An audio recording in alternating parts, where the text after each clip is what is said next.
দিছপুৰৰ সিদ্ধান্তই বিপদত পেলাইছে ৰাজ্যৰ গাহৰি পালকসকলক। অসমৰ গাহৰিৰ বজাৰ থাইলেণ্ডৰ CP গ্ৰুপক দিয়াৰ হঠকাৰী সিদ্ধান্ত দিছপুৰৰ, যি সিদ্ধান্তৰ বিৰুদ্ধে জাঙুৰ খাই উঠিছে গাহৰি পালকসকল। শিৱসাগৰৰ ফুলপানীচিঙাত পশুপালন বিভাগৰ বিৰুদ্ধে গাহৰি পালকৰ বিক্ষোভ।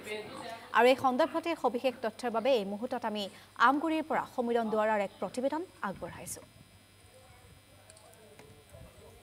থলুৱা গাহৰি পালকক ভাতে মৰাৰ ষড়যন্ত্ৰেৰে ৰাজ্য চৰকাৰে যি CP গ্ৰুপক গাহৰিৰ যি ব্যৱসায় গটোৱাৰ যি সিদ্ধান্ত গ্ৰহণ কৰিছে তাৰ বিৰুদ্ধে ইতিমধ্যে থলুৱা গাহৰি পালকসকল শংকিত হৈ উঠিছে। আৰু এই মুহূৰ্তত মই আছো জামুগুৰিত ফুলপানীচিঙাত আৰু পাৰ্থপ্ৰতিম নেওগ এজন থলুৱা গাহৰি পালক। আৰু এই গাহৰি পালকসকল ইতিমধ্যে যিহেতু চিন্তিত হৈ উঠিছে CP গ্ৰুপক যি গাহৰিৰ সমগ্ৰ যি ব্যৱসায় গটোৱাৰ যি সিদ্ধান্তৰ বিৰুদ্ধে ইতিমধ্যে গাহৰি পালকসকল সৰব হৈ উঠিছে। বিভিন্ন সময়ত দেখা গৈছে থলুৱা গাহৰি পালকসকল বিভিন্ন সময়ত শংকিত হৈ আছে। বিভিন্ন সময়ত তেওঁলোকৰ বিভিন্ন অজুহাতত থলুৱা গাহৰি পালকসকল বিভিন্ন আঁচনিৰ পৰা বঞ্চিত হৈ আহিছে। তেনে সময়তে কিন্তু দেখা গৈছে ৰাজ্য চৰকাৰে যি সময়ত আছে CP গ্ৰুপক এই গাহৰি ব্যৱসায় গটোৱা সিদ্ধান্ত লৈছে তাৰ বিৰুদ্ধে ইতিমধ্যে সদৌ অসম গাহৰি পালক সন্থাৰ লগতে বিভিন্ন জাতীয় সংগঠনবিলাক জাঙুৰ খাই উঠিছে। আৰু আমাৰ মাজত যিহেতু পাৰ্থপ্ৰতিম নেওগ তেওঁ সদৌ অসম গাহৰি পালক সন্থাৰ এজন বিষয়ববী, আৰু তেওঁ ইতিমধ্যে জাঙুৰ খাই উঠিছে যিহেতু তেওঁ গৃহতে নিজে এজন থলুৱা গাহৰি পালক। আৰু সেই গাহৰি যি গাহৰি ব্যৱসায়টো ইতিমধ্যে ৰাজ্য চৰকাৰে যি CP গ্ৰুপক গটোৱাৰ সিদ্ধান্ত কৰিছে তাৰ বিৰুদ্ধে জাঙুৰ খাই দিছে। মই পোনে তোমাৰ ওচৰলৈ আহিছো, কি ক'বা যিটো ইতিমধ্যে CP গ্ৰুপক গটোৱাৰ সিদ্ধান্ত লৈছে তাৰ বিৰুদ্ধে আপোনালোকে যিহেতু বিভিন্ন সময়ত সৰব হৈ আহিছে, এই মুহূৰ্তত কি ক'ব? আচলতে আমি এই চৰকাৰখনৰ পৰা মানে এনেকুৱা এটা আমি সিদ্ধান্ত বা এনেকুৱা এটা খবৰ পাম বুলি আমি ভবা নাছিলো। আচলতে বাৰম্বাৰ যেতিয়া আমাৰ নতুনকৈ আমাৰ পশুপালন মন্ত্ৰী হিচাপে কৃষ্ণেন্দু পালে দায়িত্ব গ্ৰহণ কৰিছিলে, তাৰ পাছতে আমাৰ যিহেতু সন্থাৰ সদস্যসকলক বা কাৰ্যকৰ্তাসকলক মাতি নি এখন আলোচনাত মিলিত হৈছিলে। আৰু যে মিলিত হোৱাৰ সময়ত তেওঁলোকে ধুনীয়াকে স্পষ্টভাৱে কৈছিলে যে থলুৱা গাহৰি পালকসকলৰ সমাধানৰ ক্ষেত্ৰত বা যিসকলক ASFত ক্ষতিগ্ৰস্ত হৈছে তেওঁলোকক সাহায্য প্ৰদান, লগতে লোনৰ প্ৰদান আৰু আদি কৰি বিভিন্ন ধৰণৰ কল্যাণমূলক আঁচনি লৈ গাহৰি নিবনুৱা যুৱক যুৱতীসকলক আগুৱাই লৈ যাব এই ক্ষেত্ৰখনৰ যোগেদি।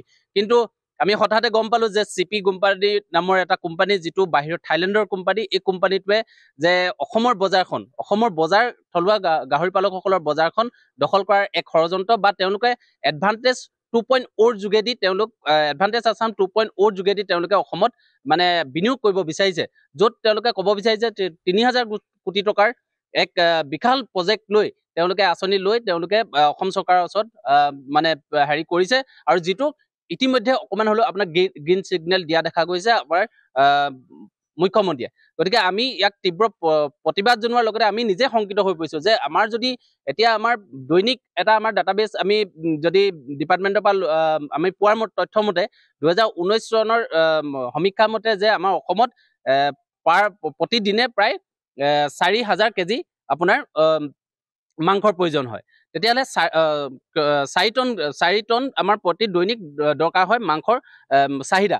গতিকে যদি আমাৰ বৰ্তমানলৈকে আমাৰ শিৱসাগৰ জিলাতে এইবিলাক উৎপাদন হৈ আছে, কিন্তু আমাৰ যিখিনি অতিৰিক্ত সেইখিনি আমাৰ নাগালেণ্ড হওক, অৰুণাচল হওক, থলুৱা যিবিলাক আমাৰ ৰাজ্যলৈ আমি ব্যৱসায় যোগেদি আমাৰ আদান প্ৰদান হৈ আছে।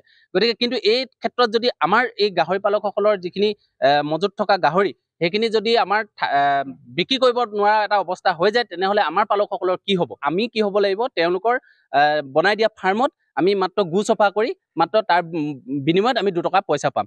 কিন্তু আমাৰ হাতত এই বজাৰখন নাথাকিব য'ত আমি দাম নিৰ্ধাৰণ কৰিব নোৱাৰিম, য'ত আমাৰ হাতৰ পৰা পোৱালিৰ দাম নিৰ্ধাৰণ কৰিব নোৱাৰিম। এটা নিৰ্দিষ্ট থাকিব, মাত্ৰ আমি গু চফা কৰিহে পইচা 2 টকা ল'ব পাৰিম।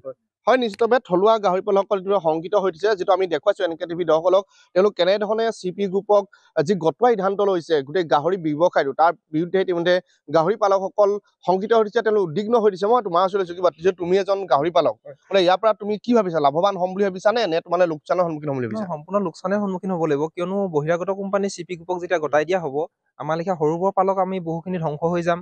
আৰু আপোনাৰ কি হ'ব, আপোনাৰ সম্পূৰ্ণ আপোনাৰ মাৰ্কেটটো আপোনাৰ ব্ৰইলাৰ লেখীয়া হ'ব।